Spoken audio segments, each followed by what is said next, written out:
হাত তোলা সুন্নাত, তোলেন। রাফউল ইয়াদাইন যদি করেন, অভ্যাস যদি থাকে, বারবার হাত তোলা তুলেন, প্রতিবার তুললে 10টা করে সওয়াব। আমিন বলবেন, যে মসজিদে জোরে জোরে বলেন, আস্তে তো আস্তে বলেন, কিন্তু বললেন, বলার দরকার আছে না নাই? বিশ্বনবী বললেন, ইদা আম্মানাল ইমাম আমিনু, ইমাম যখন আমিন বলে তোমরাও আমিন বলো, কারণ তোমরাও যখন আমিন বলো ফেরেশতারাও আমিন বলে। তোমাদের আমিন ফেরেশতাদের আমিন যখন মিলে যায়, তোমাদের জীবনের সব গুনাহ মাফ করে দেয় কে? এজন্য আমিন জোরে কোন বাস্তে কোন বলবেন, এটা ছাড়বেন না। তাশাহুদের মধ্যে আঙ্গুল তুলবেন, হয় নাড়াবেন নয় তুলে রাখবেন, এটা সুন্নাহ।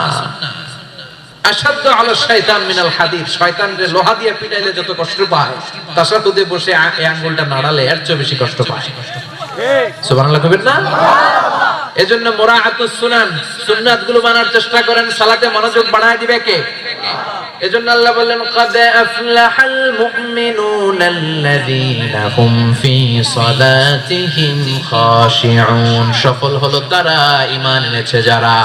আর ঈমানদারের প্রথম বৈশিষ্ট্য আল্লাযীনা হুম ফি সালাতিহিম খাশিউন, নামাজের মধ্যে মুসল্লির অন্তরে ভয় থাকবে কার? মনে থাকবে?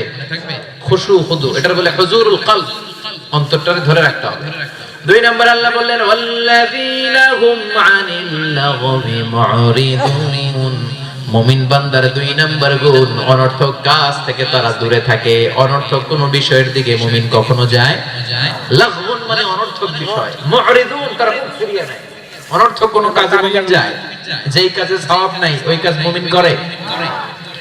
যেই কাজে গুনাহ হয় ওই কাজে যাওয়া যাবে? কথা বলেন। মুমিন যাবে ওই কাজে যেই কাজ করলে মানবতার কল্যাণ আছে না নাই? মুমিন করবে ওই কাজ যেই কাজ করলে আমলনামাটারে সওয়াব দিয়ে পূর্ণ করে দিবে কে?